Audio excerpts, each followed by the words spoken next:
1964, I left an underdeveloped Iran and I came back to a modern and thriving country. I cannot be overthrown. I have the support of 700,000 troops. All of the workers, most of the people, even the people who hate me, they are my children.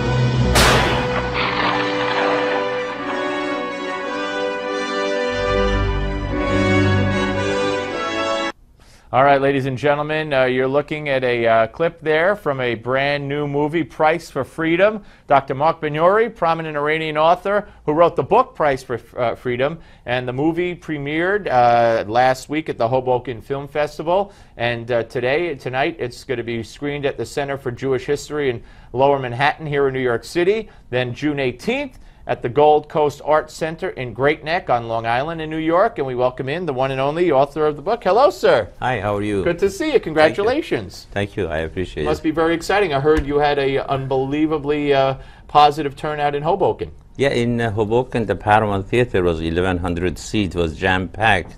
And they had another 254 people that they had to set up the second viewing room. Very good. So it was a real sold out. And well, it never happened before. Well, the book is fantastic, and it happens at a time that is so relevant to what's going on, because we're all following every day the developments, you know, with Iran, the negotiations, etc. Before we get, I don't want to miss out on the opportunity to talk about what happened in the Turkish elections. Right. The way I interpret it as a layman is this was a rejection of the president of Turkey trying to turn his country into another Islamic state. That's true. He wanted to get the majority of the votes and then make a referendum and change the constitution of Turkey. And fortunately, Turkish people wised up and they vote against him. And in fact, he lost quite a bit of parliamentary seats. So what does this say? What kind of message does this send, do you believe, to the region and maybe to President Obama, who I'm sure is not happy today? Well, it's give a clear message like the Egyptians sent, that they don't want Sharia law. They want to have democracy, and that's very important. And Turkey showed it yesterday, and I'm proud of them. And you know, the media has kind of ignored that aspect of this whole thing, because I guess it's okay for the Arab people, the Muslim people, to say we don't want Sharia law, but the media kind of is on the side of Sharia law in this country. We should have it, they shouldn't, we should. It's all crazy. All right, so what will people learn when they see your movie? Well, majority of the people, they forgot what happened with the revolution in Iran and how Ayatollah Khomeini came to power and why Shah was overthrown. That was one history lesson that they saw.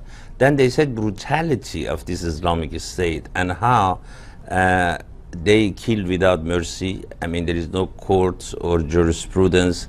Many people, they were put in front of the firing squad and they got killed. And one of my dearest friend, the general, got killed, and they wanted him to say and denounce the Shah, and he said no.